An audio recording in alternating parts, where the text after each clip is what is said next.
नमस्कार, आज है 30 मई, दिन मंगलवार। वक्त हो गया है जी बिजनेस की प्राइम टाइम पेशकश इंडिया 360 का। मैं हूं दीपक डोभाल। करेंगे दिन भर की तमाम अहम खबरों का 360 डिग्री एनालिसिस। लेकिन सबसे पहले देख लेते हैं वो खबरें जो बनी है आज की हेडलाइंस।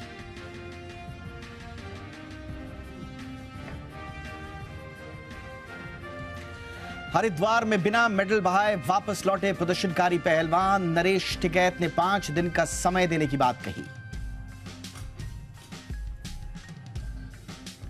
मणिपुर हिंसा पर राष्ट्रपति मुर्मू से मिलकर मल्लिकार्जुन खड़गे ने 4 पन्नों का ज्ञापन सौंपा। 12 बिंदुओं का एक्शन प्लान सुझाया। कांग्रेस ने कहा जल्द से जल्द हो शांति बहाली।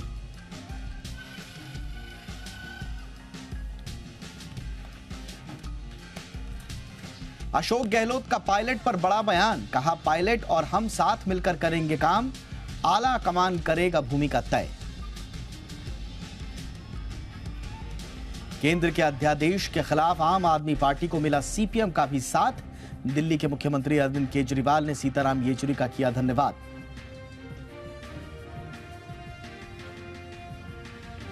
आरबीआई गवर्नर शक्तिकांता दास ने बैंकों के गवर्नेंस को लेकर जताई चिंता। कहा एक दूसरे के खराब कर्ज को बचाने की सांठगांठ कर रहे हैं बैंक। मना करने के बावजूद बैंक नए नए तरीकों से छिपा रहे हैं खराब कर्ज।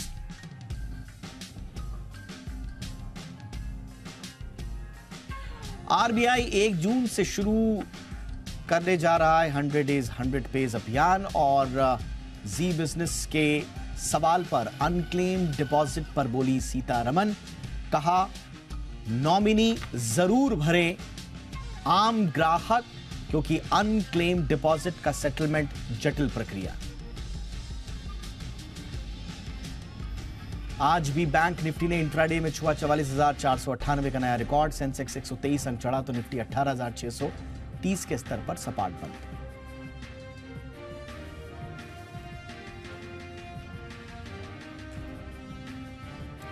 और आइए शुरू करते हैं आज की हमारी कवर स्टोरी।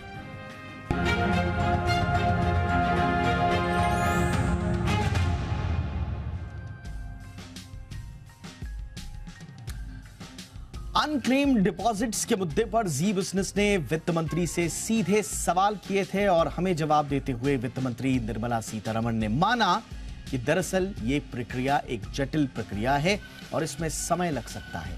हालांकि उन्होंने ये भी कहा और साफ किया कि सरकार और आरबीआई इस दिशा में जो अपनी मुहिम है वो जारी रखेगी। 100 डेज 100 क्लेम के बारे में हम आपको आगे से बताएंगे जो सरकार और आरबीआई ने इसके लिए तय की है। लेकिन दरअसल जो अनक्लेम्ड डिपॉजिट का मामला है वो इतना पेचीदा है कि निर्मला सीतारमण बार बार ये दरख्वास्त कर रही हैं आम लोगों से कि अपने नॉमिनीज को वो जरूर फॉर्म में दर्ज करें। अब तो खैर उसको मैंडेटरी कर दिया गया है, लेकिन इसके अलावा ये इतना इंपॉर्टेंट इश्यू है, इतना जटिल इश्यू है कि पैसे का सही वारिस तक पहुंचाना इतना आसान नहीं होता। लेकिन एक आम आदमी के पास आखिर ऑप्शंस क्या हैं? निवेश पर नॉमिनी क्यों जरूरी है? अनक्लेम्ड डिपॉजिट्स में पड़ा पैसा कैसे जल्द आपको वापस मिल सकता है? नॉमिनी, वारिस, उत्तराधिकारी, इन जो शब्द हैं इनमें क्या क्या अंतर होता है, ये हम आपको खास मेहमान के साथ आगे बताएंगे। लेकिन अगर आपने बैंक डिपॉजिट्स या सेविंग से जुड़े खातों के लिए नॉमिनी नहीं बनाया है तो जल्द से जल्द उसे अप्लाई कर दें, क्योंकि जरा सी गलती आपके परिवार के लिए भारी पड़ सकती है और वो फिजूल के चक्करों में उलझ सकते हैं। ऐसा हम इसलिए कह रहे हैं क्योंकि अनक्लेम्ड डिपॉजिट्स की रकम बैंकों में बढ़ती जा रही है और इस डिपॉजिट के हकदार पैसे पाने के लिए सालों साल भटक रहे हैं, क्योंकि नॉमिनी नहीं होने से बैंक बिना वेरिफिकेशन के पैसा नहीं दे सकता।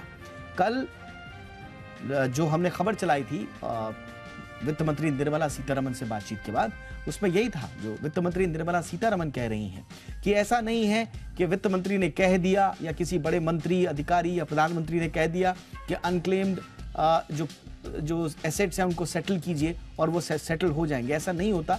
दरअसल इसकी पूरी प्रक्रिया होती है। बिना वेरिफिकेशन के बैंक दे नहीं सकते और ये प्रक्रिया इतनी लंबी होती है कि कई बार जो अनक्लेम्ड पैसा है वो सही वारिस तक पहुंचाना बड़ा मुश्किल हो जाता है। अनक्लेम्ड एसेट के लिए सिंगल प्लेटफॉर्म की बात की जा रही थी और इसी को लेकर जी बिजनेस ने सवाल भी पूछा था वित्त मंत्री से। वित्त मंत्री ने कहा कि अनक्लेम एसेट को लेकर 100 डेज 100 पेज मुहिम शुरू की जा रही है। उन्होंने ये भी कहा कि सिंगल प्लेटफॉर्म लाने में थोड़ा समय लग सकता है, इसीलिए लोगों को पहले ही नॉमिनी बनाना बहुत जरूरी है। वित्त मंत्री निर्मला सीतारमण ने और क्या कुछ कहा, आइए आपको सुनाते हैं और उसके बाद आपको बताएंगे कि आरबीआई की अनक्लेम्ड जो पैसा है उसको सेटल करने की क्या योजनाएं हैं, और आप या आपके कोई जानने वाले अगर किसी का अनक्लेम्ड पैसा पड़ा हुआ है तो कैसे उसको वो वापस ले सकता है, और भविष्य में आपके साथ इस तरह की प्रॉब्लम ना हो आपको क्या करना है। लेकिन पहले ये देखिए कि जी बिजनेस के सवाल पर वित्त मंत्री निर्मला सीतारमण ने क्या कहा। इसीलिए मैं आपके द्वारा ये रिक्वेस्ट करती हूं, कोई भी हो, फिक्स डिपॉजिट हो, करंट अकाउंट हो या शेयर रख रहे हो या आपके प्रॉपर्टी कोई लॉकर में हो, आपका नॉमिनी का नाम स्पष्ट डॉक्यूमेंट में लिखना चाहिए, नहीं तो वो ऐसे ही रह जाता है। उसको क्लियर करने के लिए सालों तक चलता है। मैं उसका I am talking with all the concerned regulators and asking them to have special drive and campaign done so that these monies can reach the people who lawfully should get it. तो आइए अब आपको बताते हैं कि RBI की मुहिम 100 days 100 page है क्या। दरअसल 1 जून 2023 से यानी कि अगले महीने से अब कुछ घंटे ही बचे हैं, 1-2 दिन ही बचे हैं, आरबीआई का एक खास अभियान शुरू होने वाला है और इस अभियान से उन लोगों का खास फायदा होगा जिनका अपना या अपने किसी रिश्तेदार का कोई पुराना बैंक अकाउंट पड़ा हुआ है जिसमें उनके पैसे सालों से पड़े हुए हैं। दरअसल आरबीआई बैंकों में पड़े अनक्लेम्ड डिपॉजिट्स यानी ऐसे पैसे जो बैंक अकाउंट्स में सालों से पड़े हुए हैं और उनके अकाउंट होल्डर्स के बारे में कोई खास जानकारी नहीं है, वेरीफाई नहीं हो पा रहा है, और उनके जो नॉमिनीज हैं उनका भी पता नहीं चल पा रहा है। इन अकाउंट्स में सालों से कोई एक्टिविटी नहीं होती और ऐसे डिपॉजिट्स को सही हाथों में पहुंचाने में मुश्किल हो जाती है, और इसीलिए फोकस्ड होके इन्हीं खातों पर, इसी तरह के खातों पर आरबीआई और सरकार का फोकस है। 100 डेज 100 पेज अभियान के तहत बैंक अपने यहां 100 सबसे ज्यादा अमाउंट वाले अनक्लेम्ड डिपॉजिट अकाउंट निकालेंगे और फिर अकाउंट होल्डर या फिर उसके नॉमिनी को ढूंढेंगे और उसे ढूंढकर बाकायदा पैसे लौटाए जाएंगे। आरबीआई के सामने अनक्लेम डिपॉजिट का इशू ये पुराना है, आज का नहीं है। जी बिजनेस ने इसको कई बार उठाया भी था। अगर रिपोर्ट्स की माने तो 2023 में आरबीआई को बैंकों ने लगभग 35,000 करोड़ रुपए वापस किए जो उनके पास अनक्लेम्ड पड़े हुए थे। ऐसे सेविंग्स और करंट अकाउंट जिनमें 10 सालों से कोई भी ट्रांजैक्शन नहीं हुआ है, या फिर ऐसे फिक्स्ड या रिकरिंग डिपॉजिट जिसे मैच्योरिटी के 10 सालों के अंदर क्लेम नहीं किया गया है, वो अनक्लेम्ड डिपॉजिट में आ जाते हैं। बैंकों को यह अमाउंट आरबीआई के depositor education and awareness fund को भेजना होता है। अगर आपका भी कोई पुराना बैंक अकाउंट या एफडी या आरडी अकाउंट है जो सालों से पड़ा हुआ है, वो इनएक्टिव हो चुका है, तो आपके पास ये पैसे क्लेम करने का अच्छा मौका है। या फिर अगर आपके परिवार में किसी सदस्य का कोई अकाउंट पड़ा हुआ है तो फिर बतौर नॉमिनी या सक्सेशन सर्टिफिकेट के साथ भी इसे क्लेम किया जा सकता है। इसके पहले आपको बैंक की ओर से जारी की गई लिस्ट चेक करनी होगी। अगर लिस्ट में आपका नाम है तो आपको nomination proof, succession certificate, probate या केवाईसी डॉक्यूमेंट्स के साथ बैंक जाना होगा और फॉर्म भरकर ये पैसे क्लेम करने होंगे। अब ये भी जान लीजिए कि अनक्लेम डिपॉजिट कैसे चेक करना है और कैसे क्लेम करना है। तो आरबीआई के 100 डेज 100 पेज अभियान के तहत सभी बैंकों को इनएक्टिव अकाउंट्स और अनक्लेम डिपॉजिट की लिस्ट जारी करनी होगी। इसमें नाम और एड्रेस होगा। आपको जिस भी बैंक में चेक करना है उसकी वेबसाइट पर जाकर ये लिस्ट चेक कर सकते हैं आप और देख सकते हैं कि आपका नाम उसमें है या नहीं है, या आपके किसी परिचित का। अगर आपको अपना या किसी रिश्तेदार का नाम मिलता है तो उस बैंक के सबसे करीबी ब्रांच में आप जाएं और क्लेम फॉर्म लेकर भरें, सबमिट करें। आपको साथ में जरूरी दस्तावेज भी देने होंगे। बैंक आपका केवाईसी करेगा। अगर अकाउंट होल्डर की मृत्यु हो चुकी है अनफॉर्चुनेटली, या कोई रजिस्टर्ड नॉमिनी नहीं है, या फिर रजिस्टर्ड नॉमिनी की भी मृत्यु हो चुकी है अनफॉर्चुनेटली, तो जो उत्तराधिकारी है वो क्लेम कर सकता है, या फिर सक्सेशन सर्टिफिकेट या फिर प्रोबेट या फिर नोटराइज्ड डेथ सर्टिफिकेट दिया जा सकता है। अगर क्लेम किया जाने वाला अमाउंट ज़्यादा है तो बैंक आपसे इंडेमनिटी और परिवार के सदस्यों का एनओसी यानी कि नो ऑब्जेक्शन सर्टिफिकेट मांग सकते हैं। बैंक आपको डॉक्यूमेंट और डिटेल्स वेरीफाई करेंगे और उसके बाद आपका पैसा ट्रांसफर कर दिया जाएगा। लेकिन अभी भी इसको लेकर बहुत सारे कंफ्यूजन बाकी हैं और अनक्लेम्ड का जो ये पूरा इशू है उसको कितना बड़ा है। नॉमिनी शब्द सुनने में बहुत छोटा लगता है, कई बार हम इसे इग्नोर भी कर देते हैं। कोई भी निवेश हो आपका किसी भी तरह का निवेश हो, बैंक में हो, म्यूचुअल फंड्स में हो, मार्केट में हो, किसी भी तरह का अगर आपका निवेश है, हर जगह आपको नॉमिनी देना जरूरी है। और अगर आप थोड़ी सी भी लापरवाही कर देते हैं तो फिर जो वित्त मंत्री निर्मला सीतारमण ने जी बिजनेस के सवाल का जवाब देते हुए जो चिंता जाहिर की, उस चिंता के दायरे में आप भी स्वाभाविक आएंगे। कैसे करना इस चिंता को दूर, बातचीत करने के लिए खास मेहमान हमारे साथ हैं फिरोज अजीज साहब, डिप्टी सीईओ हैं आनंद राठी प्राइवेट वेल्थ मैनेजमेंट के। फिरोज जी, गुड इवनिंग, बहुत बहुत स्वागत है सर आपका। हमने कोशिश की, अपने दर्शकों को हम समझाने की कोशिश कर रहे हैं, वित्त मंत्री जी ने भी हमारे माध्यम से कहा कि कितना इंपॉर्टेंट है एक नॉमिनी रखना। थोड़ा आप भी बता दें सर, निवेशकों के लिए एक नॉमिनी को मेंशन करना कितना जरूरी है? नमस्कार दीपक सर। जी बिजनेस ने हमेशा आम नागरिक की पूरी अपनी रिप्रेजेंटेशन ठीक से की है। इसीलिए तो ये सही प्रश्न आपने पूछा है और मेरे हिसाब से ये बहुत इंपॉर्टेंट है। आनंद राठी वेल्थ के हिसाब से एज एन ऑर्गेनाइजेशन लेवल हम इस पे बहुत पैशनेट हैं। इसीलिए हमने 4000 विलें बनाई है HNIs की, और उससे जो सीख निकली है वो बहुत इंपॉर्टेंट सीख निकली है। 6-7 इंपॉर्टेंट मिस्टेक्स सब करते हैं अपनी एस्टेट प्लानिंग करते वक्त। तो अभी coming back to your pointed question, nominee करना कितना जरूरी है, इससे ज्यादा कुछ भी जरूरी नहीं। अगर आपने जिंदगी भर में एक्स्ट्रा मेहनत की, वो एक्स्ट्रा मेहनत की वजह से एक्स्ट्रा पैसे कमाए, परिवार से आप दूर रहे, ज्यादा टाइम स्पेंड कर सकते थे, वो सब ना करके जो मेहनत की उससे जो आंकड़े आपको अपने बैंक अकाउंट में दिखते हैं, अगर वो फजूल चले जाएं तो इससे बड़ी आयरॉनिकल बात क्या हो सकती है। पॉइंट 1। पॉइंट 2, देखिए नॉमिनेशन रखना बड़ा सिंपल काम है। अब जैसे अनक्लेम डिपॉजिट की आप बात कर रहे थे दीपक सर, PSUs में ही 35,000 करोड़ की अनक्लेम डिपॉजिट है, प्राइवेट सेक्टर बैंक में अनक्लेम डिपॉजिट है, म्यूचुअल फंड इंडस्ट्री में है। ये आंकड़ा जो है 90,000 करोड़ से ज्यादा पार हो चुका है फाइनेंशियल सर्विसेज की इंडस्ट्री में। 90,000 करोड़, इंडिया की जो करंट पॉपुलेशन है उसके 90,000 करोड़। ऐसा लगता है कि भाई हमें फर्क ही नहीं पड़ता 90,000 करोड़ गुम जाएं। तो इंसान के अगर 500 रुपए गुम जाते हैं तो अफसोस होता है, इधर 90,000 करोड़ इंडिया के गुमे हुए हैं और पता नहीं किसके हैं। सो नॉमिनेशन को अगर हमें ठीक मतलब ये इसको नंबर को कम करना है तो इस जनरेशन को और अगली जनरेशन को ये नॉमिनेशन का अभियान अपने खुद के परिवार में चलाना जरूरी। अब देखिए दूसरी बात दीपक सर, 1 सेकेंड, एक चीज और बता देता हूं। जी बोलिए। नॉमिनेशन है, उस नॉमिनेशन को अपनी विल के साथ सिंक्रोनाइज करना। अगर आप विल बना चुके हैं तो बहुत बढ़िया है, विल नहीं बनी तो बनानी जरूरी है, क्योंकि सबको एक ना एक दिन तो दुनिया छोड़ के जानी है, तो उसकी प्लानिंग कर लें। और वो दोनों सिंक्रोनाइज नहीं होते तो परिवार वाले लड़ते हैं। तो point is nominee is very important. Nominee के साथ दूसरे और एक्शंस भी करने पड़ेंगे आपको to complete the full circle. बिल्कुल। अच्छा, आपने बिल्कुल सही कहा। अब ये शब्द ऐसे है ना, देखिए विल, नॉमिनी, वारिस, उत्तराधिकारी, अब ये ऐसे टर्म है जिसमें लोग सोचते हैं ये एक ही बात है या अलग अलग बातें हैं। तो थोड़ा सा इसको भी क्लियर कर दीजिए कि ये क्या क्या चीजें हैं अलग अलग और कैसे कैसे इसका इस्तेमाल किया जाता है और कहां कहां ये जरूरी है। देखिए दीपक सर, अगर कोई इंसान जब चला जाता है दुनिया छोड़ के, तो अगर उसने अपनी विश को, अपनी नॉमिनीज को मेंशन किया है, अपनी विल बनाई है, तो उसको हम कहते हैं कि उत्तराधिकारी। वो अपने खुद से चुन के जा रहे हैं, राइट। नॉमिनी मतलब आप अपने मर्जी से लिख रहे हैं।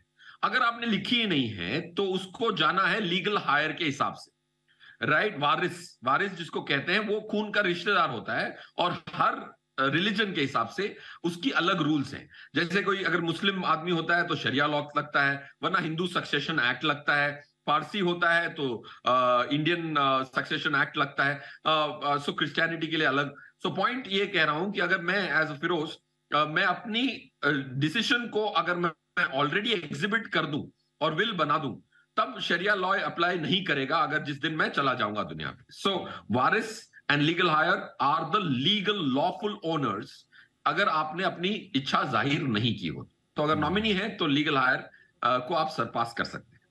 बिल्कुल, यानी कि कानूनी वारिस जो प्रमाण पत्र है आपका, वो जो डिसीज व्यक्ति, मृत व्यक्ति है, उसके बेटे, बेटी, पति, पत्नी, माता पिता, ये जो जिनका खून का रिश्ता है उसमें होता है। और उत्तराधिकारी प्रमाण पत्र केवल कानूनी उत्तराधिकारी ही इसके लिए आवेदन कर सकता है, उसके अलावा आवेदन करने का किसी के पास कोई मौका नहीं होता। लेकिन एक चीज़ और है, अगर मैंने किसी व्यक्ति को अपना नॉमिनी घोषित किया है और मैं इस दुनिया में नहीं रहा, तो क्या उसके पास ये सीधा सीधा अधिकार आ जाएगा कि वो मेरे अकाउंट के सारे एसेट उसके हो जाएं? नहीं दीपक सर, इतना सिंपल नहीं है, क्योंकि इंडिया में ये जो एस्टेट लॉ है वो स्टेट गवर्न है।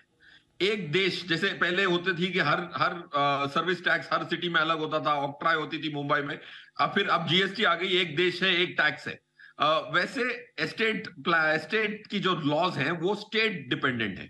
तो हमारे पास इतने सारे स्टेट हैं, सबके लॉज अलग हैं। अब दूसरे एसेट्स के लॉज अलग हैं। फॉर एग्जांपल प्रॉपर्टी, एक अगर महाराष्ट्र में है प्रॉपर्टी, उसका रूल अलग है, नॉमिनी का अधिकार अलग है। बेंगलोर में, अगर कर्नाटक में आपके प्रॉपर्टी है तो उसमें नॉमिनी ओनर नहीं बनता या फिर कस्टोडियन होता है। तो इतना सिंपल नहीं है। तो एक सलाहकार की अगर आपको फुल फ्लेज प्लानिंग करनी है तो पूरे लीगल सलाहकार से सलाह लेनी पड़ेगी, क्योंकि assets are different rules apply for different assets.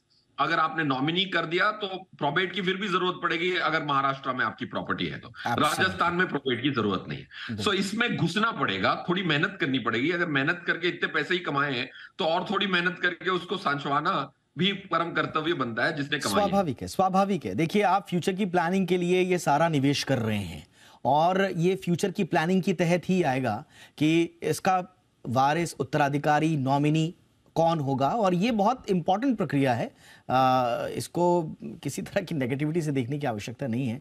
ये जैसे आप अपना लाइफ इंश्योरेंस कराते हैं, टर्म इंश्योरेंस कराते हैं, उसी तरह का ये एक सामान्य सी प्रक्रिया है, ताकि आपके आने वाले जो भविष्य में आपका जो पैसा है वो सही हकदार तक पहुंच पाए। एक आखिरी सवाल मेरा होगा, संक्षेप में आपसे जानना चाहूंगा। आपने शुरुआत में कहा हमने बहुत सारे HNIs की विल बनाई है, तो क्या ये विल बनाने की प्रक्रिया अलग है और नॉमिनी से इसका कैसा संबंध है?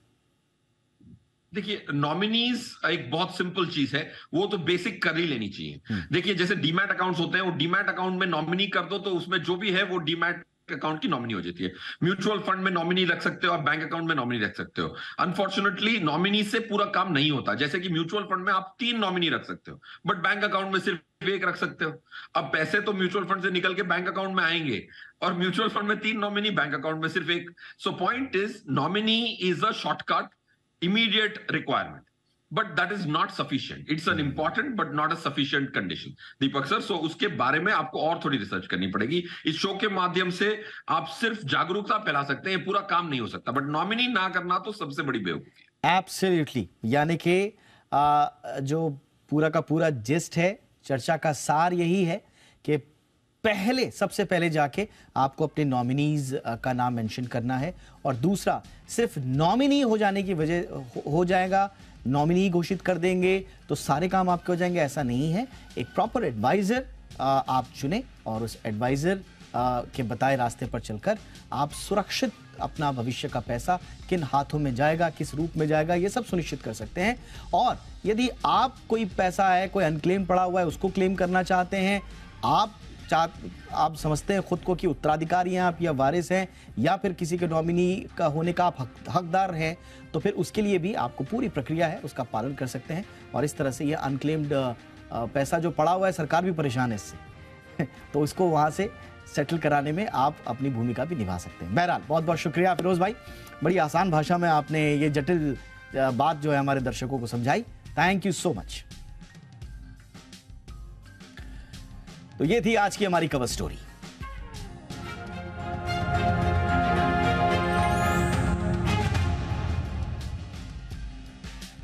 और आइए अब नजर डाल लेते हैं आज दिन भर कौन कौन सी, कहां कहां किस तरह की हलचल हुई, पूरे दिन की कहानी, पूरे दिन का सार टॉप न्यूज में। नरेंद्र मोदी सरकार को आज 9 साल तो लगभग पूरे हो ही गए हैं, और इस मौके पर प्रधानमंत्री नरेंद्र मोदी ने बाकायदा ट्वीट किया। उनकी सरकार ने हर फैसला लोगों के जीवन को बेहतर बनाने के लिए किया है, ये उनका कहना था। पीएम ने अपने ट्वीट में लिखा है कि विकसित भारत बनाने के लिए वो और भी ज्यादा मेहनत करते रहेंगे। केंद्र में सरकार के 9 साल पूरे होने पर बीजेपी ने 1 महीने तक देश में जनसंपर्क अभियान चलाने का फैसला किया है। पार्टी ने 30 मई से 30 जून के बीच पूरे देश में लगभग 50 रैलियां करने की योजना बनाई है और इन रैलियों में आधा दर्जन से ज्यादा रैलियों को प्रधानमंत्री संबोधित भी करेंगे। वो 31 मई यानी कि कल अजमेर में होंगे, जहां वो रैली को संबोधित करेंगे। मणिपुर भी आज दिन भर सुर्खियों में छाया रहा। हिंसा प्रभावित मणिपुर में शांति बहाल करने के लिए मिशन पर निकले केंद्रीय गृह मंत्री अमित शाह ने आज राजनीतिक और नागरिक संस्थाओं के नेताओं के साथ बैठक की।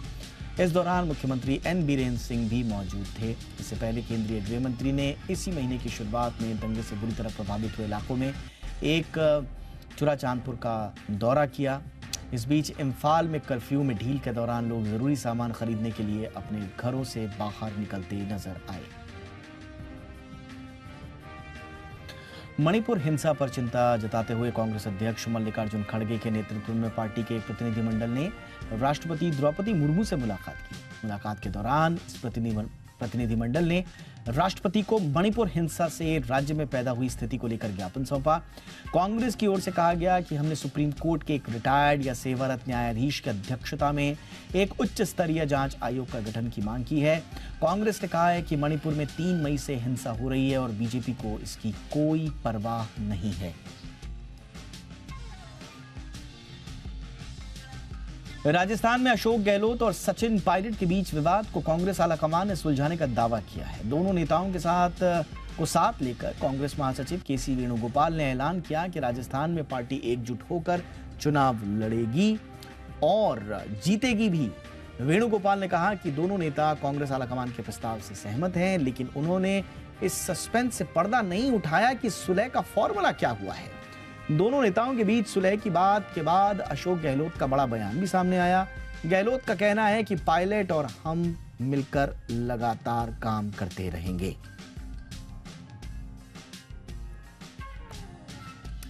दिल्ली महिला आयोग के अध्यक्ष स्वाति मालीवाल ने पीड़ित के परिवार से मुलाकात की। उन्होंने आरोपी के लिए सख्त सजा की मांग करते हुए कहा कि परिवार के लिए यह दुख की घड़ी है। मालीवाल ने कहा कि इस पर राजनीति नहीं होनी चाहिए। इससे पहले बीजेपी सांसद हंसराज हंस भी पीड़ित लड़की के घर पहुंचे, परिवार से मुलाकात की, 1 लाख रुपए की मदद देने का ऐलान भी किया। दिल्ली सरकार ने भी पीड़ित के परिवारों के मदद का ऐलान किया है। सीएम केजरीवाल ने परिवार को 10 लाख रुपए की मदद की घोषणा की है।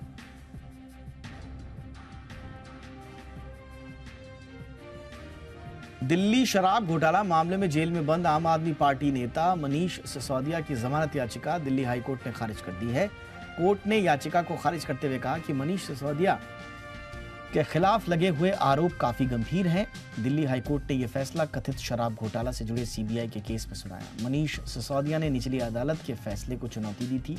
कोर्ट ने सिसोदिया की याचिका को खारिज करते हुए सबूतों पर चिंता जाहिर की। अदालत ने कहा कि मनीष सिसोदिया का इस मामले में व्यवहार ठीक नहीं है, वो सबूतों को प्रभावित कर सकते हैं। अब सिसोदिया हाईकोर्ट के इस फैसले के खिलाफ सुप्रीम कोर्ट का रुख करेंगे।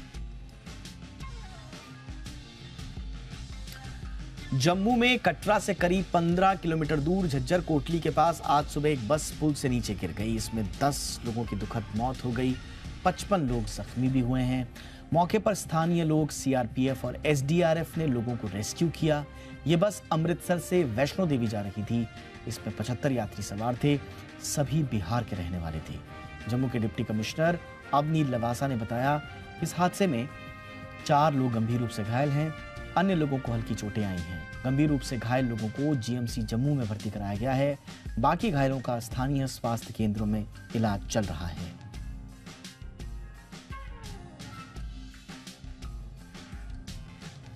जम्मू कश्मीर में फिर टारगेट किलिंग का मामला सामने आया है। अनंतनाग जिले में आतंकियों ने एक गैर कश्मीरी युवक की हत्या कर दी। मृतक की पहचान उधमपुर के रहने वाले दीपू के तौर पर हुई है।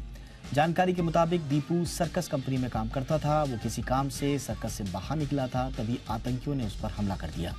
आपको बताएं कि आतंकी संगठन कश्मीर फ्रीडम फाइटर्स ने पोस्टर जारी कर युवक की हत्या की जिम्मेदारी ली है।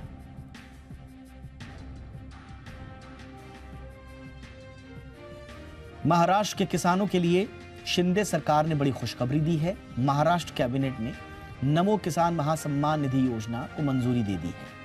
अब इस योजना के तहत महाराष्ट्र सरकार किसानों को एक साल में 6,000 रुपए देगी। केंद्र सरकार पहले ही किसानों को सालाना 6,000 रुपए देती आई है, यानी अब महाराष्ट्र में किसानों को सालाना 12,000 रुपए की सहायता मिलेगी। इसके अलावा किसानों को 1 रुपए में फसल बीमा का लाभ लेने से संबंधित प्रस्ताव को भी कैबिनेट से मंजूरी मिल गई है। बेंगलुरु के कई हिस्सों में आज तेज बारिश हुई। आईएमडी ने बेंगलुरु के लिए येलो अलर्ट जारी करते हुए आसपास के इलाकों में अगले 5 दिनों तक भारी बारिश की संभावना जाहिर की। आईएमडी के अधिकारियों ने यह भी अनुमान लगाया कि बेंगलुरु के कई हिस्सों में अगले कुछ दिनों में हल्की से मध्यम बारिश होगी। मौसम विभाग ने लोगों को राज्य के कुछ हिस्सों में भारी बारिश के कारण खराब मौसम और बिजली गुल होने को लेकर अलर्ट किया है। दिल्ली एनसीआर में आज मौसम ने फिर करवट ली है। सुबह से तेज धूप देखने को मिली, लेकिन शाम होते होते सोमवार की तरह मौसम ने करवट ले ली। शाम को दिल्ली एनसीआर में कई हिस्सों में तेज आंधी के साथ बूंदाबांदी देखने को मिली। मौसम विभाग ने हरियाणा और राजस्थान के कई हिस्सों में धूल भरी आंधी के साथ हल्की बारिश का अनुमान दिया था। मौसम विभाग ने दिल्ली एनसीआर में येलो अलर्ट जारी करते हुए अगले 2 दिन भी मौसम खराब रहने का पूर्वानुमान जाहिर किया है। साथ ही कहा गया है कि 4 जून तक दिल्ली में लू की स्थिति लौटने की संभावना भी नहीं है।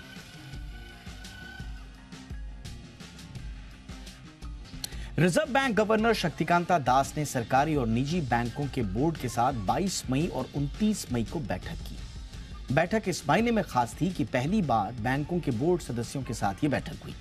बैठक में रिजर्व बैंक गवर्नर ने साफ साफ कह दिया कि बैंक डूबे हुए कर्जों को छिपाने के लिए, मुनाफा दिखाने के लिए जो चालबाजियां करते हैं वो सब रेगुलेटर को पता है। देखिए ये रिपोर्ट।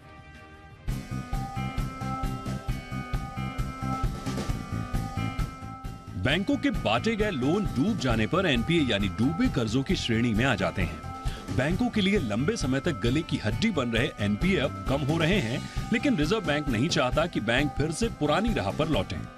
आरबीआई ने इसके लिए बैंकों के बोर्ड को नसीहत दी कि सब कुछ ठीक दिखाने के लिए इनोवेटिव अकाउंटिंग का इस्तेमाल ना हो, इस पर कड़ी नजर रखें। उन्होंने हवाला दिया कि किस तरह पहले रिजर्व बैंक की पकड़ में ऐसे मामले आए हैं, जैसा बैंकों का आपस में एक दूसरे के डूबे कर्जों को खरीदना, लोन मैनेजमेंट के लिए डेट इंस्ट्रूमेंट जारी करना, एनपीए का दबाव कम दिखे इसके लिए अच्छे कर्जदारों से खराब कर्जदारों के साथ स्ट्रक्चर्ड डील करना, इंटरनल या ऑफिस अकाउंट का इस्तेमाल कर कर्जदारों की देनदारी के लिए पैसों का इंतजाम करना, पुराने कर्जों को निपटाने के लिए बकाया अदायगी की तारीख के पहले सीधे या सब्सिडियरी को लोन देकर एनपीए छुपाना। रिजर्व बैंक ने कहा कि ऐसे कई मामले पकड़ में आने के बाद दूसरे तरीके भी अपनाए जाने लगे। उन्होंने सवाल उठाया कि ऐसे तरीके अपनाने से किसका भला होता है। रिजर्व बैंक गवर्नर ने कहा कि बैंकों के फाइनेंशियल स्टेटमेंट भरोसे लायक रहें, ये पक्का करना बोर्ड की जिम्मेदारी है। उन्होंने कहा कि बैंकों के बोर्ड की ऑडिट कमेटी को ऐसी चालबाजियों से सावधान रहना चाहिए। बोर्ड और ऑडिट कमेटी की स्टैट्यूटरी सेंट्रल ऑडिटर से भी बात करनी चाहिए ताकि बैंक की फाइनेंशियल रिपोर्टिंग ट्रांसपेरेंट और वाजिब रहे। गवर्नर ने कहा कि रिस्क मैनेजमेंट, कंप्लायंस और इंटरनल ऑडिट ये तीनों विभाग बैंकों के लिए डिफेंस पिलर की तरह काम करते हैं। इसलिए इन तीनों विभागों को पर्याप्त आजादी और वाजिब दर्जा मिलना चाहिए ताकि ये ठीक से अपना काम कर सकें। रिजर्व बैंक ने बैंकों के इंडिपेंडेंट डायरेक्टर्स को जिम्मेदारी याद दिलाई, कहा कि उनकी लॉयल्टी केवल बैंक की भलाई के लिए होनी चाहिए। ये भी कहा कि बैंकों के रिलेटेड पार्टी सौदों पर इंडिपेंडेंट डायरेक्टर्स की खास नजर रहनी चाहिए। जहां भी जरूरी हो मैनेजमेंट से सारी जानकारी मांगनी चाहिए ताकि सही फैसला ले सके। गवर्नर ने यह भी कहा कि बैंकों के चेयरमैन के पास अपना कामकाज ठीक से करने के लिए पर्याप्त योजना होनी चाहिए। बोर्ड में किसी एक का नजरिया ही हमेशा ऊपर रहे, ऐसा नहीं होना चाहिए। ब्रजेश कुमार, जी मीडिया। और अब बात करते हैं बाजार की। कारोबारी हफ्ते के दूसरे दिन बाजार दिन भर छोटे दायरे में कारोबार करता रहा। अंत में सेंसेक्स 123 अंक चढ़कर 62,970 के लेवल पर बंद हुआ। निफ्टी 35 अंक चढ़कर 18,633 के स्तर पर क्लोज हुआ। निफ्टी बैंक ने इंट्राडे में 44,498 का नया रिकॉर्ड छुआ और 124 अंक चढ़कर 44,436 के लेवल पर बंद हुआ। मार्केट में आज कहां का एक्शन दिखा, किस तरह का एक्शन दिखा, बता रहे हैं वरुण दुबे।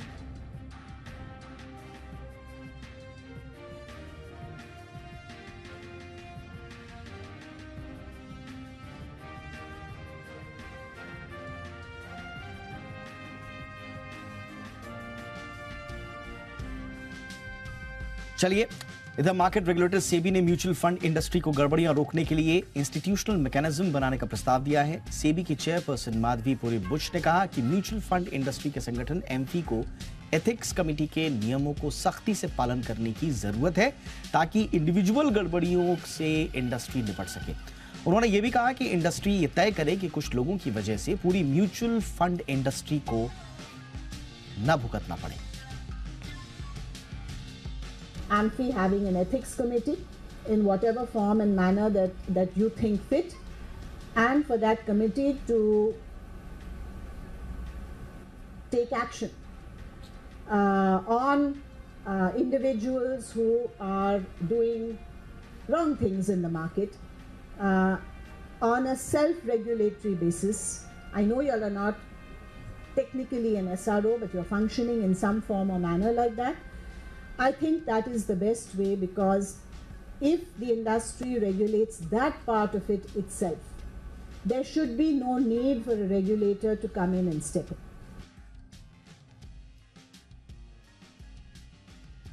सेबी चेयरपर्सन माधवी पुरी बुश ने यह भी कहा कि म्यूचुअल फंड इंडस्ट्री को यह तय करना है कि कुछ लोगों की वजह से पूरी इंडस्ट्री को न भुगतना पड़े। उन्होंने इंडस्ट्री के लोगों को लालच यानी कि ग्रीड पर काबू रखने की नसीहत देते हुए कहा कि अगली पीढ़ी के लिए क्या छोड़कर जा रहे हैं, ये सोचने की जरूरत है।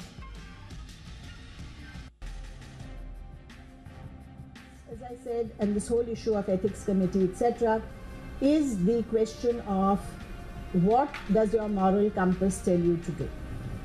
And at the end of the day, I think the good thing is the industry is now mature enough, and the people who are in charge, okay, I think all of you have reached, like me, a certain stage in life where, you know, now certain things don't matter, right? अब कितना पैसा कमा लोगे, कितना stock option ले लोगे, और उसके साथ करोगे क्या? Okay, so there is something which is a higher calling to say that you are leaving behind a world which is better for your children. और मेरे सहयोगी ब्रजेश कुमार इस वक्त हमारे साथ जुड़ चुके हैं, उनका रुख करते हैं। ब्रजेश, क्या कहा है माधवी जी ने, खास तौर से एमफी को जो एथिक्स कमेटी के नियमों का सख्ती से पालन करने की बात कही है, उन्हें ऐसा जरूरत क्यों महसूस हुई? बिल्कुल, अगर देखें तो हाल के बरसों में जिस तरह से म्यूचुअल फंड इंडस्ट्री में कई घटनाएं घटी हैं जो बहुत अच्छी नहीं रही हैं, जो एक तरह से इंडस्ट्री की जो इंटीग्रिटी का इशू है उसको उजागर करती हैं, तो इन सारी बातों को देखते हुए उन्होंने कहा कि अगर म्यूचुअल फंड इंडस्ट्री चाहती कि सेबी को कोई बहुत अपने आप अचानक से कोई बहुत सख्त कदम ना उठाना पड़े, इसलिए बेहतर ये होगा कि इंडस्ट्री अपने लेवल पे ही नियम बनाए। उन्होंने सुझाव दिया कि अगर एक एथिक्स कमेटी एमफी बनाए और वहां पर अगर जो कोई गड़बड़ियां इंडस्ट्री की निकलती हैं उनका अगर वहीं पे कोई रास्ता निकाल लिया जाए, वहीं पे उसको रोक दिया जाए या चीजें वहीं पर हाईलाइट हो जाएं, तो रेगुलेटर को अचानक से जाकर कोई बहुत सख्त कदम नहीं उठाना पड़ेगा, कोई रिएक्टिव किस्म का एक्शन या पॉलिसी मेकिंग नहीं करनी पड़ेगी। इसलिए उन्होंने सुझाव दिया कि अगर एक एथिक्स कमेटी सेबी बनाती है तो ये काफी अच्छा होगा। हालांकि उन्होंने एमफी के कामकाज की भी तारीफ की और कहा कि अगर इतना बड़ा मार्केट ग्रो हुआ है, म्यूचुअल फंड का एसेट साइज ग्रो हुआ है, तो निश्चित तौर पर बहुत बड़ा योगदान उसमें एमफी का है। लेकिन गड़बड़ियां अगर कुछ भी मिलेंगी, पाई जाएंगी, देखी जाएंगी, तो उसके साथ कोई समझौता जो है वो रेगुलेटर नहीं करेगा। अच्छा, आज नसीहत देने वाले अंदाज में ज्यादा नजर आ रही थी, मुझे लग रहा है इंडस्ट्री के लोगों को लालच या ग्रीड पर काबू रखने की भी नसीहत दी है उन्होंने म्यूचुअल फंड इंडस्ट्री के आलोक में। इस पर उनका क्या कहना था?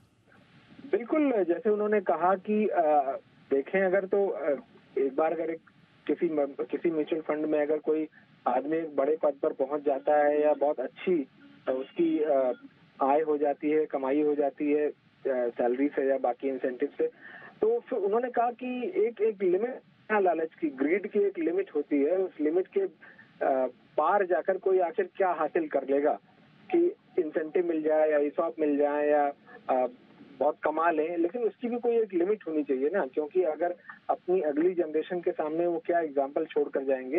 ये उन्होंने कहा कि इस बात को हमेशा ध्यान में रखना चाहिए कि ग्रीड ही जो है मेन मोटिव नहीं हो जाए, क्योंकि लोग जो है वो पब्लिक का पैसा मैनेज करते हैं और बहुत बड़ा पब्लिक का इंटरेस्ट उसमें इन्वॉल्व होता है और निवेशकों का भरोसा होता है। ऐसे में ग्रीड जो है वो सुप्रीम नहीं हो सकता।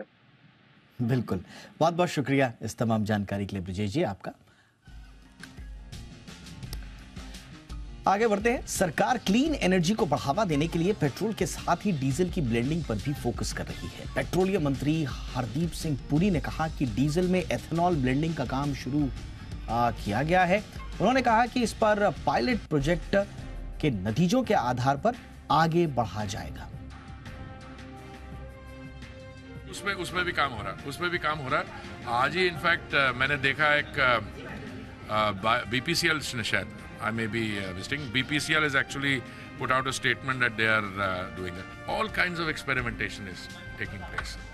और ये सिर्फ वो नहीं है कि लैब में एक्सपेरिमेंट्स हो रहे हैं। आप जो भी एक्सपेरिमेंटेशन हो रहा है, you are bringing the laboratories. It's the marketplace which is doing the testing. If we are able to get 1% of blend in sustainable aviation fuel, you see the transformational effect that gives. Not only to the entire biofuels industry, but also what kind of a major impact it has on agriculture.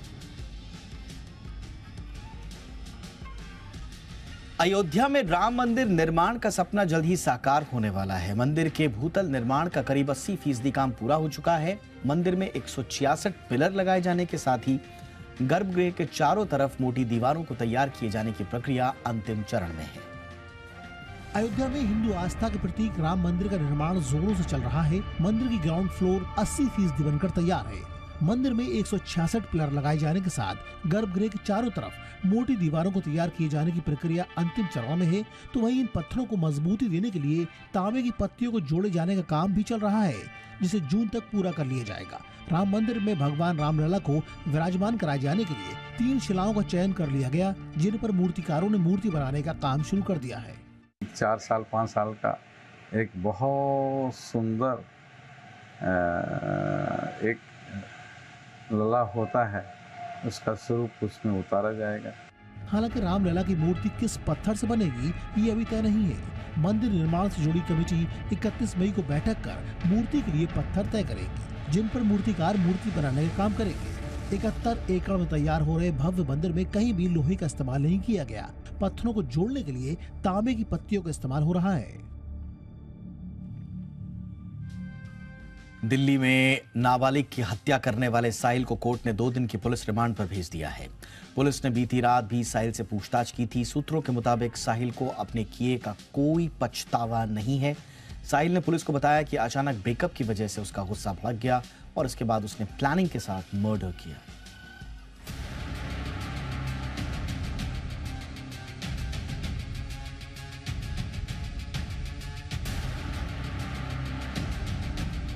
नाम साहिल, उम्र 20 साल, अपराध 16 साल की नाबालिग की बेरहमी से हत्या।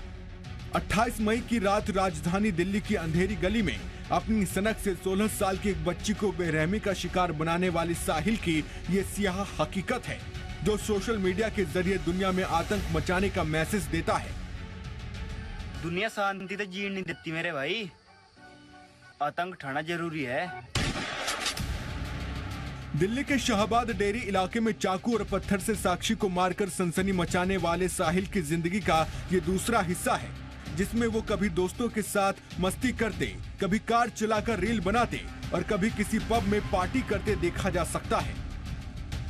यूं तो 20 साल का साहिल मामूली से शॉप में एसी फ्रिज बनाने का काम करता था। शाहबाद की झुग्गी के छोटे से घर में रहता था, मगर उसके शौक और रहन सहन किसी संपन्न घराने के लड़के से कम नहीं थे, जिसका दिखावा वो अपने सोशल मीडिया अकाउंट के जरिए भी करता था। जब दिल्ली पुलिस की टीम ने साहिल को बुलंदशहर से गिरफ्तार किया था, तब उसके हाथ में कलावा बंधा हुआ था।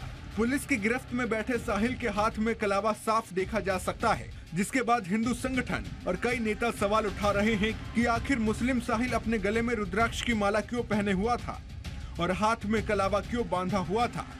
क्या ये कलावा साहिल का छलावा था? वहीं इस जघन्य हत्याकांड पर दिल्ली बीजेपी अध्यक्ष वीरेंद्र सचदेवा ने कहा कि यह सिर्फ हत्या नहीं, बल्कि लव जिहाद में हत्या का मामला है। क्यों एक ही धर्म के लोग ये काम करते हैं? ये जो लव जिहाद है, जिहादी मानसिकता है, इसका अंत कब होगा? साक्षी की सहेली और उसके जानने वालों के मुताबिक साहिल के साथ उसका झगड़ा भी चल रहा था, जिसकी वजह साक्षी का किसी और लड़के से बातचीत करना बताया जा रहा है। उनकी लड़ाई चल रही थी काफी टाइम से। किस बात ना कर रही थी। वहीं पुलिस का कहना है कि वो इस हत्याकांड की हर एंगल से जांच कर रहे हैं।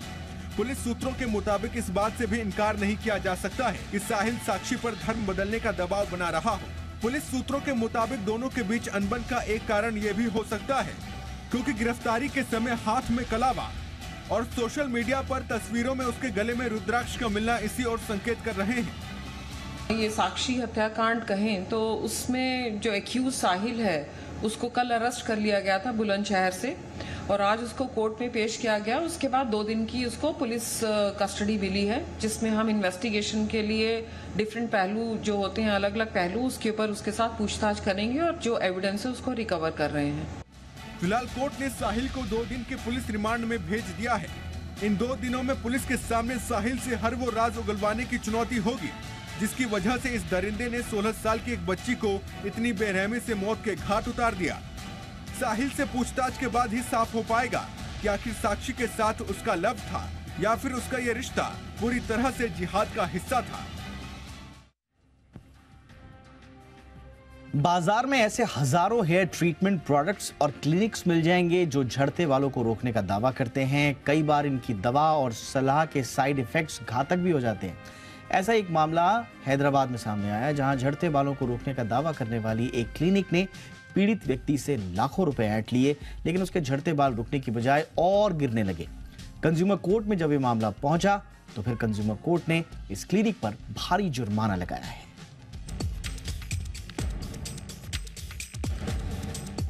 बालों का कॉन्फिडेंस से गहरा नाता है। अगर असमय बाल ज्यादा झड़ने लगते हैं तो लोग परेशान हो जाते हैं। इंटरनेट और यूट्यूब पर इसका निदान तलाशने की कोशिश करते हैं, जहां झड़ते बालों को रोकने के हजारों विकल्प मौजूद होते हैं। कोई हेयर ऑयल की मार्केटिंग कर रहा होता है तो कोई क्लिनिक बालों के रीग्रोथ का दावा करता है। टीवी, अखबार और होर्डिंग्स पर भी गिरते बालों से निजात दिलाने के बड़े बड़े दावे करते विज्ञापन आपको दिख जाएंगे। लेकिन क्या वाकई इनके दावों में सच्चाई होती है? ये गिरते बालों को रोक देते हैं? जरूरी नहीं कि सारे दावे सच हों। कुछ उत्पाद और क्लिनिक ऐसे भी होते हैं जो बाल उगाने के नाम पर आपसे लाखों रुपए वसूल भी लेंगे और इनकी दवा और सलाह का साइड इफेक्ट होगा सो अलग।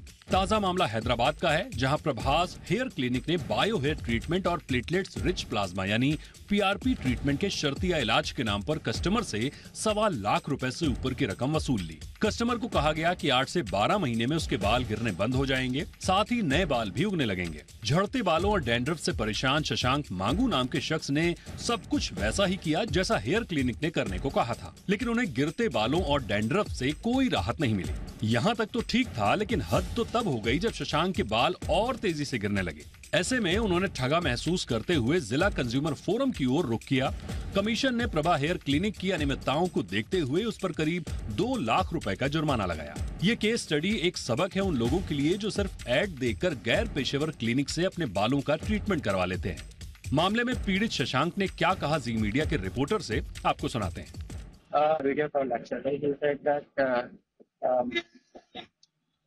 Explain that process to that's again a different issue. So he said that if you continue your therapy or treatment, this will definitely work. I said, see, it's been almost 9 to 10 months, and you said you will find a visible result. See, obviously, hair therapy is something you can see. It's not something which can be hidden inside, right? So I said, I don't see any visible result after all this 10 to 12 months, and he's spending around 1.4 lakhs. मामले में जब जी media ने Prabhas hair clinic से बात करने की कोशिश की तो उसने बात करने से साफ इनकार कर दिया। Okay, so can you just throw light on this issue because we spoke to Shashank. Okay. So he says he was taken for a ride by your company, promising that hair loss and dandruff treatment. Yeah. Hans, I'll call you back. Huh? Give me some time, I'll call you back. Okay. Thank you. Thank you. Further, this you can contact me directly in case if you want anything. Okay, I will call you back. अब बात करते हैं असमय गिरते बालों की। दरअसल इसकी वजहों को समझना बेहद जरूरी है। इसके लिए आप किसी अच्छे डर्मेटोलॉजिस्ट से संपर्क कर सकते हैं। त्वचा संबंधी बीमारी के चलते बाल गिर सकते हैं। कई बार बॉडी में vitamin A, vitamin C, vitamin D, vitamin B7 और विटामिन B9 की कमी से भी बाल गिरने लगते हैं। इसके अलावा खराब खान-पान, प्रदूषण, लंबी बीमारी, हार्मोनल असंतुलन, खारे पानी के अलावा स्कैल्प इन्फेक्शन, किसी दवा के साइड इफेक्ट, किसी केमिकल से एलर्जी और महिलाओं में डिलीवरी के बाद बाल गिरने की आशंका रहती है। वहीं कुछ लोगों में वंशानुगत वजहों से भी गंजेपन की शिकायत हो सकती है। इसलिए ये जरूरी है कि बाल गिरने के असल कारणों की पहचान हो, वो भी डॉक्टर की निगरानी में। और हाँ, किन्हीं कारणों से आप या आपका कोई जानने वाला ऐसे जालसाजों के जाल में फंस गया है तो आपको क्लिनिक या ब्रांड की ओर से किए जा रहे दावों पर सवाल पूछने का पूरा अधिकार है। अगर आपको किए गए दावे गलत साबित होते हैं तो कंज्यूमर फोरम में शिकायत करके आप अपने लिए इंसाफ मांग सकते हैं। शर्त यही है कि आप सही जानकारी रखें और जागरूक रहें। ब्यूरो रिपोर्ट, जी मीडिया। आईपीएल 2023 के फाइनल मुकाबले में चेन्नई सुपर किंग्स ने गुजरात टाइटंस को 5 विकेट से हराकर 5वीं बार आईपीएल का खिताब अपने नाम कर लिया। बारिश से बाधित मैच में आखिरी बॉल पर विजेता का फैसला हुआ। इस बहुत ही ज्यादा रोमांचक मुकाबले में रविंद्र जडेजा ने विजयी चौका लगाकर अपनी टीम को जीत दिलवाई। डेवन कॉनवे को चेन्नई की तरफ से धमाकेदार ओपनिंग के लिए प्लेयर ऑफ द मैच का खिताब मिला। महेंद्र सिंह धोनी के फैंस के लिए दोहरी खुशी का दिन रहा, क्योंकि खिताब जीतने के साथ धोनी ने फिलहाल आईपीएल से संन्यास नहीं लेने का ऐलान भी किया है।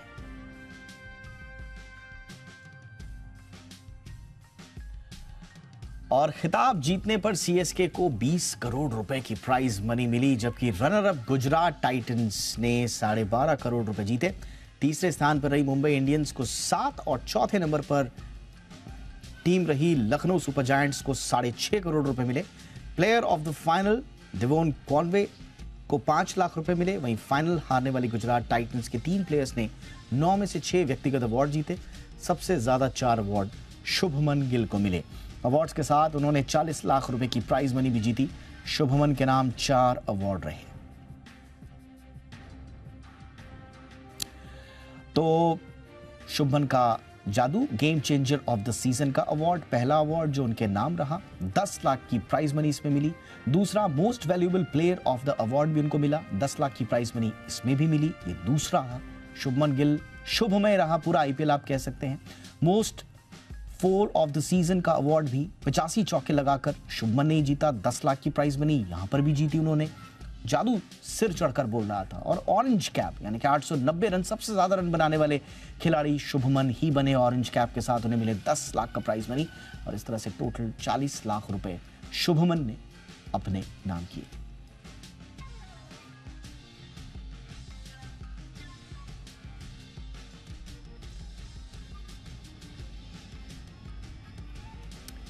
और चलिए अब आपको बताते हैं कि आईपीएल 2023 में किस खिलाड़ी को कौन सा अवार्ड मिला, किस तरह से वो छाए रहे और कैसे उनको उनकी मेहनत का आखिरकार फल मिला।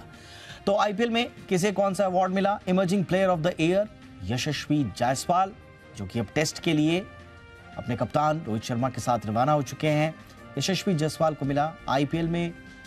इसके अलावा super striker of the season Glenn Maxwell को मिला और 183.49 की स्ट्राइक से उन्होंने रन बनाए, उन्हें मिला यह अवार्ड।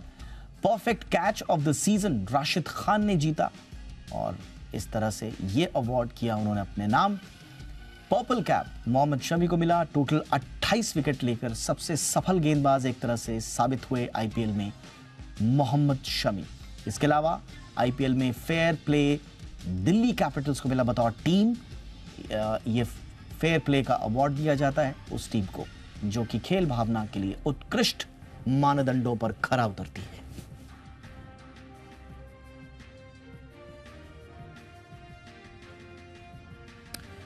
चलिए आगे बढ़ते हैं और अब देखते हैं चीन के धमकी के बाद भारतीय सेना की प्लानिंग क्या है और सीडीएस जनरल अनिल चौहान क्या कह रहे हैं। महाराष्ट्र के पुणे में एनटीए की पासिंग आउट परेड चल रही है। इस पासिंग आउट परेड में सीडीएस जनरल अनिल चौहान ने भी शिरकत की। जनरल अनिल चौहान ने पासिंग आउट परेड की समीक्षा करते हुए महिलाओं की तारीफ की, साथ ही उत्तरी सीमा पर बढ़ रहे चीन को लेकर भी बात की। Chief of defence staff general Anil Chauhan ने कहा कि चीन की सेना की तैनाती उत्तरी सीमा पर नहीं बढ़ रही है, वो उतनी है जितनी 2020 में थी। साथ ही जनरल अनिल चौहान ने कहा कि भारतीय सेना हर संभव प्रयास कर रही है कि स्थिति न बिगड़े। It's not increasing day by day. It is at that particular level as it was in 1920. They haven't gone back.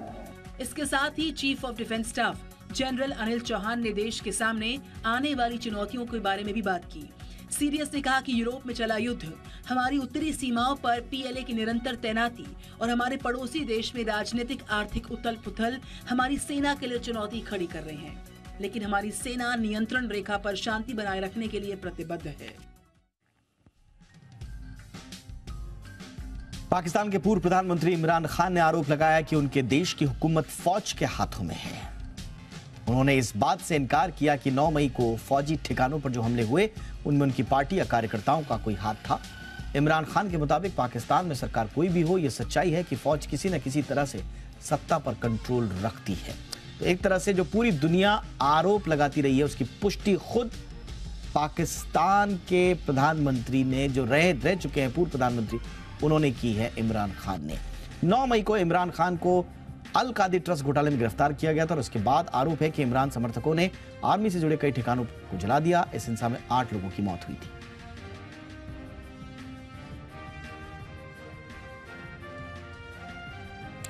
– 2008 में मुंबई में हुए आतंकी हमलों की प्लानिंग में शामिल अब्दुल सलाम भट्टावी की पाकिस्तान की जेल में हार्ट अटैक से मौत हो गई।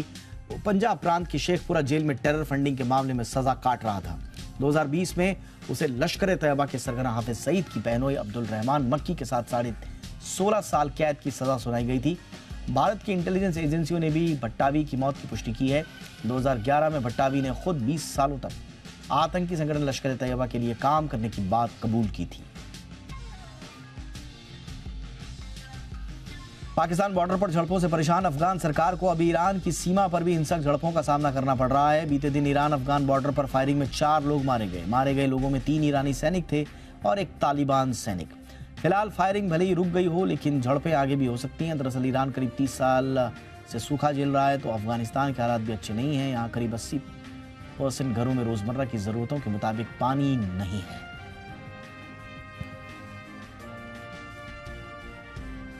इंडिया 360 में आज बस इतना ही। #Zindia360 पर अपनी राय भेजना न भूलें। नमस्कार।